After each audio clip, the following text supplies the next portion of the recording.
Hello, my dear people. It's so good to be back here again. Thank you so much for tuning in. Yes, this is Saffron Media, and we are here to give you the best, the most trending, exciting, reliable, and authentic happenings in Nigeria, especially in the area of politics and many more. And right here, we have something that would blow your mind because you remember that some of the students of Bethel school were actually kidnapped about 2 days ago, and a lot of stories that have been going on here and there to ascertain the actual number of students that were actually abducted by gunmen. But the UN have actually reacted to what has happened because it seems our government is really not serious about the protection of lives and properties, because our students' lives are at stake, because all the time these kidnappers always go to schools. So at this point in time, I believe the government should have put measures in place to ensure that every school in the north, at least for the meantime, is well protected.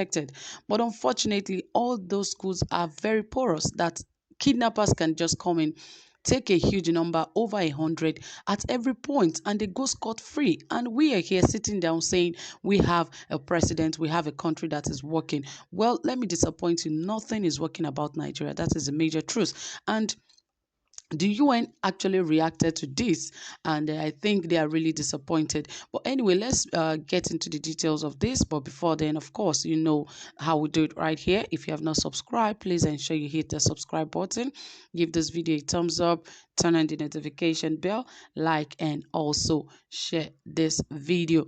All right, my dear people, without wasting more time, let us get right into the details. Let's hear what the UN has to say about the abduction of the Bethel Baptist School in Kaduna State, Nigeria.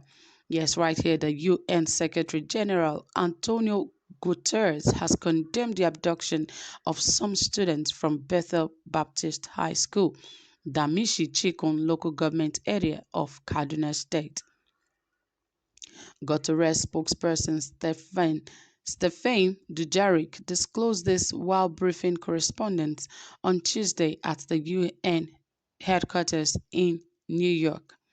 Recall that gunmen abducted no fewer than 140 students on Monday from the boarding school. The UN correspondent of the news agency of Nigeria, NAN, quoted Juraric as saying that Guterres condemned the kidnapping of the students. Gujaric said, "I can tell you that the Secretary General strongly condemns the abduction of students from the Bethel Baptist School as well as hospitals' employees in two separate incidents in Kaduna State on July 5th. The Secretary General is disturbed by the frequency of kidnapping for ransom of predominantly children from schools by extremist groups and criminal networks." According to Juraric, Guterres underscores the need to bring perpetrators of the grave human rights violations to account and also enhance the safety and security of schools and educational facilities.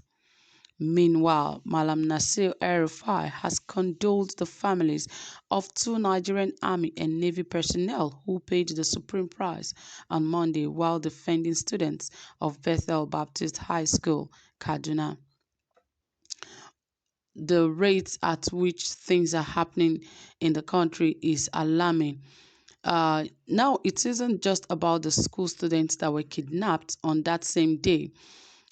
You can very well see that about some medical personnel were also whisked away on that same day on July 5th. It is just unfortunate that our governments are after Nnamdi Kanu. They are after Sunday Igboho when they are supposed to actually be, after these criminal elements, supposed to be after these terrorists, terrorizing the peace of this country, yet they are going after agitators. Things like this just doesn't add up and does not make sense for any government that is right thinking. But it is obvious that our governments have lost their minds, because if they have not lost their mind, I can assure you that they should make, protection of lives and properties a priority. Now, it is now a new style where students are now being kidnapped. And you know the terrible things that those children will go through, that for the rest of their lives, they will never ever forget such incidents. Do we have to grow children that have to go through a lot of trauma? Do you know what you are creating for this country? Because now, most of the students in the northern parts of the country have gone through one kidnap or the other. The ones that haven't gone through that have gone through one staying without their parents, staying in an IDP camp where they lost their parents, or something else has happened to them. These are the kind of people we are growing. And what are you expecting for this country in the next 30 to 40 years? It is going to be a terrible place for anybody to come, because a lot of these children have gone through terrible traumas that they will never forget in their lifetime. And our government is not even doing anything to ensure that they are mentally okay, even after their return. All they do is to send them back to their parents' house, or they tell you, we have checked on them, they are okay, they are fine, you can take them home. It is much more than that. Let us stop. Let's find a way to deal with this insurgency first. Let us leave every agitators at the side. It is because there's a lot of insecurity. That is why you see agitators rising on a daily basis. The truth is, if all of these insurgencies should stop, I can assure you that there will be nothing like agitation. When there was peace in the country, how many people did you see agitating? And now the government is not even responsible for attending to all of this banditry. They are rather running after agitators. Is that our problem at this point? The lives of the students are being destroyed. Imagine the numbers that were taken away. Over 100 plus, over 150 students were taken away. And you tell us that you are working on it. For how long do you want to work on this? It is terrible. It is alarming. It is deafening that things like this have to continue in a country we call the most populous country in Africa, and the giant of Africa. What is gigantic about Nigeria? Everything has fallen. It's just like a hero that has fallen. Nigeria has become a hero that is falling. And our government is not doing anything about it. They are rather chasing shadows and doing the wrong things at the right time. I'm just pained because the same students you feel today are being kidnapped and treated in a bad way, one way or the other. They would turn out to be people that would destroy the same country. So why do we want to grow children that will destroy the country at the end of the day? Even we are going through stuffs now. That means in the later future, there will be more problems, because a lot of these people have gone through traumas that they were not cured from. So we are pleading with the government, the presidency, let them be responsible. Let them look into all of this. Their primary responsibility is to take care of lives and properties of Nigerians, but they are not doing all of this.